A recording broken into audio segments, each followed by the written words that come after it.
You ready? Ready. Erynn McLeod, oh my God.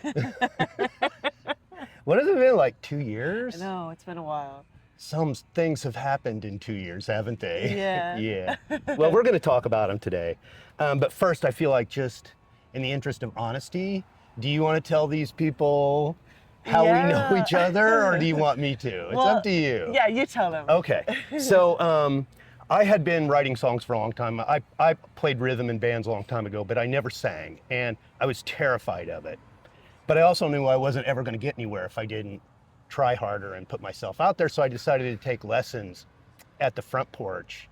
And I just remember walking in the first time, so like I couldn't talk. My knees were like locked up and knocking, and I was so nervous. And I think it's great that you work with kids, because I was a total child No. coming in there, and you like talked me out from under the couch. You like were so a kitten. sweet. You were so sweet. And you had a beautiful voice. I just don't think you believed it. It's hard to believe, you know what I mean? It really is, and it's hard to do. It's hard to do what you do. So let's get started here on you. We bonded over New York right at first, and I saw that you had the little Berkeley sticker on the back of your car. Yeah. But give us the whole Erynn McLeod life story in like 2 minutes, if you Okay. can get it in there. Super fast Erynn McLeod story. I grew up in New York with a very theatrical family. My mom was an acting teacher. My dad's a Broadway actor, and we toured all around as kids. And then when we settled back in New York, I went to school in White Plains. That's where I grew up. And then I wanted to go to school for voice because that's what I loved so much. So I went to Stony Brook and did classical music, classical voice there, You like have a classical opera. training? Oh, that's we did killer. like all that stuff, and it made me a really technically strong singer, but I didn't love the classical stuff. Like Yeah. I really loved the musical theater and the folk indie scene. Like I loved Gillian Welch and Regina Spektor, and I was like, I want to be a singer-songwriter. So then I went and pursued a degree in contemporary performance as a master's program at Berkeley, and they do 4 programs on their Valencia campus. So you were in Spain. You were I at was that. in Spain. And yeah. did I hear from either you or Jenna that you were roommates? We lived together. Jenna Matthews, everybody, Matthews, yes. y'all. So we lived together there. We did the year together, and it was like super special and magical. I'm sure she would say the same thing. Did you guys have any idea? I mean, you had dreams, but did you have an idea? Did you know how good you both were? I mean, I think we both really loved it. Like, and Jenna's from Charlottesville. Yeah. So I came back here afterwards. Because of her, just her talking to you about Charlottesville? Yeah, well, we Wow. were here together for a little bit. I was also dating someone who lived here at the time, and they were doing a PhD at UVA, so it like all lined up. But then Jenna went to Nashville, and her stuff is like crazy good. That we saw record her that came out. Yeah. So we saw her the night of Kai Krogetti's release night at the Southern, and it was such a great night. Yeah, no, but Jenna's stuff is really good. And what was special for me as her album was coming out is a lot of that music, and a lot of the music on my EP, we were writing in that year. It helps so much together. to have somebody to bounce. Yeah. So that was really cool. Yeah. So you got to Charlottesville. Yeah, got to Charlottesville, connected with the front porch, found this job. I really like teaching private lessons and the kids. I really like kids. And then I connected with Tyler and Garrett, who are this production duo called New Immunity. And they're just killer. Like, they're so good. And they used to do remixes for like Billie Eilish and Lady Gaga and stuff through Interscope. So they had that background already. But they also just really were able to like listen to my music and create this beautiful like sonic world around it and really understand it, which is so far from like the remix electronic world that they're so good at, but they're also so good at like the singer-songwriter thing. and Did I they just put your love record? them. Did they produce your record for you? They did every song on it. And do they play with you when you? No, they don't play live. I have been playing this past year with Sydney Boggs and Chris Matthews, Okay, yeah. who I've met through Front Porch, and we've become like a trio. And at that show, we opened for Chamomile and Whiskey. Yeah. We even had Mike Kropp and Brian Brubaker come and do bass and drums, and that's who's going to play with us at the Southern. We're going to do like a 5-piece Do you love band. being 5-piece and It's just having the cool. jam? It is, isn't I mean, it? that was my first experience doing the full band thing. Yeah. Like, I'd done the trio thing a lot, and it was cool. I think it's the thing I miss the most. Yeah. Just bit like 4 of your best friends. Yes. And you're doing everything together. You're going to Yes. rehearsal. You're going for beers afterwards. You're doing, Yeah. and just when you get on stage and it's working right, you feel like you're a foot off the ground. Totally. Yeah. Yeah. And you're not alone. Yeah. It's nice to have support. Yeah. I mean, yeah, I was doing the solo thing for a long time because, I mean, it's hard. It's hard financially, too, to like make it work for a 5-person band. Yeah. But for those like special gigs, it's so worth the Southern it. for sure. Yeah. That's going to be a good one. Good. So I'm driving down 29, like in April or May or Yeah. something like that, in my truck, going to Buck Naked In my Hunt truck. Camp. And all of a sudden over the radio comes, this is WNRN, and out of all the amazing entries for our Tiny Desk, song competition, we're naming Erynn McLeod and her song, Man of the House, Yeah. as our winner. And I'm like, had to pull off the side of the road and go, Erynn McLeod, that's my grandbaby. I was just like so excited for you, but I knew it was gonna happen. Oh, I mean, that was really exciting. Like, I had been submitting to NPR's Tiny Desk contest for the past 3 or 4 years.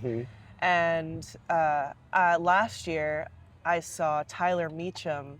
She's this really cool Yeah, she artist won last in year, Richmond. last, She right? won last Yeah. year, and I was following her, and I was like, oh, I didn't even know WNRN had this side competition. You could submit that same video. And then does it go to NPR from? I don't know that. Yeah. After I won the WNRN thing, like NPR made Man of the House Song of the Day, which was really cool. So I don't know what exactly the connection is there, but definitely the winner of WNRN is not the same winner as the Exactly. NPR. Yeah. Right, they're two separate things. But to get Song of the Day, I mean. Which was so cool. Yeah. So yeah, WNRN, I submitted Man of the House the following year, and I did it with Chris and Sydney again because we'd been performing this trio all year. It was super tight, and it was awesome. We went and we did like an in-house, tiny in-studio session with them, and we did Man of the House. I did Just a Person Alone, and then we did this unreleased song called Bluebird. And it was so fun. It was so exciting. Now tell me about the whirlwind that's happened afterwards. This must be crazy. Yeah, I mean, definitely the Southern show, I think, came from that, which was really exciting. And I think it's hard to get a show at the Southern. There's some crazy good players that play at the Southern. We're so lucky to have these spaces. Yeah. Both as people who love to listen to music and artists that have fantastic places to frame them, and make them sound great. We saw Ooga Booga there the other night, and they're so good. Russ is a little bit of a Jersey metalhead, and he's just been really yearning. And metal's making this kind of comeback right now. And we've been going over to Ace and getting Ace in the Biscuit Barbecue. Yeah, they have it underneath the building over there, like metal at They have a cool Ace. thing too. Yeah. I gotta check them out. Where do you see this going in like 6 months? What's your next 6 months to a year going to look like? Do you even have an idea? Or are you just on faith here? I think it, like, putting out this record, those songs to me were like, for Man of the House, were so personal and intimate, and it was music that I think I was avoiding writing for a really long time. But I just kept coming back to it. And so putting it out and like connecting with so many people that have maybe had like a similar family situation at home, like that has been so, I don't know, so special to me. Yeah, my hope in the next 6 months is to go back into the studio with Tyler and Garrett. I think we formed such a special, awesome thing, and record even more songs this time. That would be like the dream. And by next summer, I'd like to be doing a tour, either opening for people or doing, I don't know, just at least up the East Coast, Yeah. something like from North Carolina to New York, even if it's like a week or two Yeah. that you take off of work Yeah. and you go on your little. And also, I think performing makes you a better teacher. It certainly makes me a Wow. better teacher. Yeah. Like the more I perform, the more I write, the better Yeah. songwriter I become, the more I get over my stage fright, because I have a lot of stage fright Yeah, too. yeah. And it's hard crippling. for me. It's hard for crippling. me. Yeah. And the more I do it, the better I can teach it. And so it's like a loop that feeds into each other, which I think is When like. you start off as such a good teacher too, so that's Thanks. awesome. Yeah. But it shows you're always thinking about your student, Yeah. And then I think more people want to teach and study with you because they see you doing yeah. what they want Yeah, to do. yeah. So it's like it all feeds into each other. Yeah. And my parents are teachers, and I grew up seeing that balance between, you're on Broadway one day, you're teaching voice the next, you're doing these high level things and painting a house the next day. So my parents were, entrepreneurs too and freelancers too, and they made it work. I think, do you have a sense that you have less anxiety about that exact thing? Yeah. Of being an artist, having a job here, doing this over there, making ends meet over here. Yeah. That can drive people whose parents want them to be a dentist. Yeah. And that's what they think of themselves. That can drive you nuts. Yeah. But it sounds like you would be perfectly comfortable with just kind of, Yeah. let's just build it together, get by, and make a great record. Totally. I mean, there is an anxiety about it, right? Yeah, It's like yeah. you have to making it work, you Yeah. know? But I think it's worth it if you really love something. And at the end of the day, I think where's my life gonna amount? Like, what do I want to be in 10 years from now? Do you know? Like, do I want to be exactly where I am? Or do I want to push the boundary and take those risks and do those things that aren't necessarily guarantees of money, but could maybe give you a shot? I mean, It's hard. It's hard, but How do you put the work and the money in service to the art too? Yeah. Do you know what I mean? Yeah. How do you make it the pony that's pulling the cart, Yeah. rather than driving you nuts and making you miserable, Yeah. I mean, I'm still trying to figure that part out. You're in a good spot Yeah. though, because you're not in an office, you're not in a Yeah. cubicle, you're Yeah. not making sales calls. No. You're working with people who love music. And Yeah. just seeing you see those parents and the I mean, gratefulness in their eyes when they saw you, I mean, Front Porch is a dream job because Yeah. you're teaching music Yeah. all day long. Yeah. And it's flexible. It's like you're not a public school teacher where you're there all the time. It's like Yeah. you teach those after school hours and you have more freedom in the day. Yeah. So for an artist, I think it's an awesome. Well, can we talk lyrics a little bit? Is that Yeah. okay? Okay, so I wanted to talk about Man of the House, and I'm not gonna look at the camera, I'm gonna have to read, but I'm gonna read. So, can you hear me calling out to you? You're in my dreams, Mama, what should I do? And she said, you've got to be the man of the house, kid of the year. You deal with the shift, you face all your fears, you grin and bear it, you scream till you cry. Oh, the only way out is through or you die. Now, that's some mama that's dropping that message on you right there. Start off by telling me a little bit about Yeah. her. Well, And I mean, you can also say that's figurative. yeah, I think this song, I always like to play in music between that musical theater energy and the folk singer-songwriter energy. And in this song, I thought a lot about Beetlejuice, the musical. I don't know if you've ever heard it. And there's this. I've seen the movie. I haven't yet. Yeah.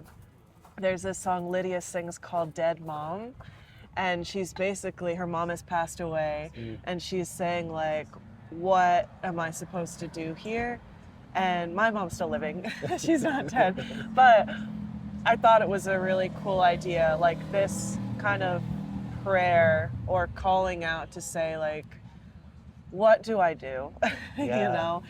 And I just heard her being so here's what you're gonna do. Yeah, it's so strong. You're gonna step into these big shoes that are too big to fill. And it is a metaphor partially. I think my mom was a very strong person in my life who, got our family through a lot of difficult times. And so that's obviously where it's coming from as well. And I feel really grateful to her. But also the metaphor of I know you're like being forced to grow up too fast and step Mm-hmm. into shoes that are too big for you, but you're going to do it and you have to go through it. There's no going around. As a parent, to see this sort of karate of acknowledging the fact that this family may have put you into a little bit of a situation as a kid, but also telling you in that same breath, but you got this and you're strong enough and you got to do it. And there's no, Buckle up. Yeah. And the only way out is through. I mean, Yeah. that is just the right balance that I would always wish that I could have with my kids, and telling them the truth of the situation, but also admitting that it may not be the best thing in the world for them, but also telling them, but you got to do it, and tough, just toughen up, Yeah, I think that's the one thing my parents were really good at, is like they didn't accept any BS. I grew up in like a no BS household. And even when things were hard, it was like, well, this is what we've got today. Yeah. And we're just going to go one day at a time. It just sounds great though. It just sounds like you grew up in a family that loved and practiced art and did what they had to do to make it happen. Yeah. And that's, for those of us that have been stung at birth with wanting to sing or wanting to write or wanting to paint or whatever, that's the only way to do it. Yeah. It's fantastic. I wanted to tell you, I don't know if you think of this song this way, but some of my favorite songs, some of the best songs that I love are called Mama Told Me songs. Oh, yeah. That like Simple Man from Leonard Skinner, right? Nose to the Grindstone. It's either Mama Told Me or Daddy. Yeah. Daddy Told Me. Or Outfit by the Truckers through Jason Isbell. Don't let me catch you with a can of another man's paint. His dad's telling him. But they're my favorite kind of songs, and I'm now adding this song to my pantheon of Mama Told Me songs. Yes, that's awesome. It's a good one too. Yeah, I love that. Yeah. Tell us when this Southern show is. Yeah, it's August 17th. It's going to start at 6. Okay. And August 17th is a Sunday. Okay, cool. Yep. Yeah. We got Claire Boyer, Tyler Meacham, and Kylie Grunsfeld opening. Wow. And then we're going to play the rest of the night. Okay, so I'm gonna let you go. You've been so great, first of all. Thanks, Erynn. And to come out and do this. But finally, we like to check in and make sure everybody's healthy, take temperatures. With this whirlwind happening around you, what are you doing to take care of yourself? What are you doing to make sure that you stay sane and grounded and, take care, brush your teeth, eat right, It's good.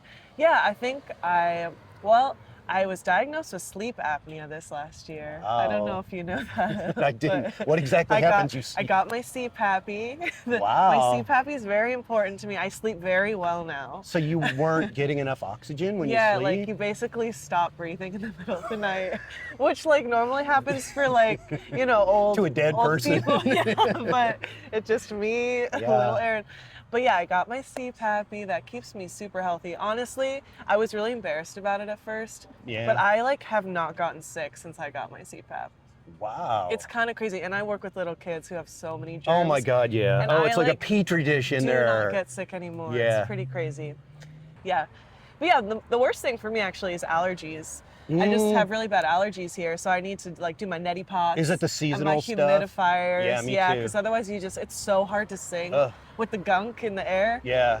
But you get through it. Get my little nasal sprays, allergy medicine. But yeah, that's pretty much it. I think I do eat pretty healthy. I walk a lot. I write while I walk. Yeah. I Me hike. too. I don't hike. like to sit down with a piece of paper and say now write. Yeah. I like to just kind of be Chris Matthews in our band was laughing at me because he's like, all of your songs are at the same tempo, Erynn, and I think it's because you write when you walk and it's at that walking pace, which made me laugh. But that's pretty fun. Well, we're so proud of you, and we love you so much. Yeah. I'm so happy we got to chat today. I am too. Yeah. I am so grateful that I got to have you as a teacher, and to watch what we knew was going to happen, and then to get to talk to you about it is so much fun. All right. Thank you so darling, much. So good. It's so good to see you. Let me give you a hug. Yeah. Bye. You take care of yourself. Yeah. Okay. Awesome. All right. Yay. Yay. Did it. Oh, let's finish our coffee. Yes. Cheers. Do you want a cookie? Yeah.